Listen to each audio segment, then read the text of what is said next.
Bakit kaya? Bakit ka ba naghihintay? Nahimukin pa, pilitin pa ng tadhana. Alam mo na kung bakit nagkakaganyan.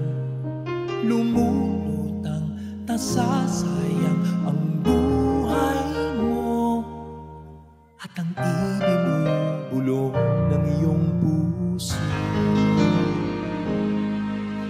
Natutulog pa ang Diyos? Natutulog ba? At ikaw ay kaagad sumusuko. Konting hirap at munting pagsubok lamang. Bakit ganyan? Nasaan ang iyong tapang? Natutuwa, nawawalan ng pag-asa, at iniisip na natutulog pa.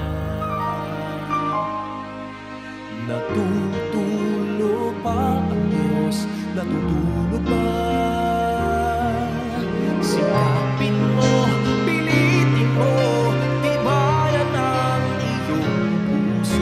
Tanging ikaw ang bubog sa iyong bukas.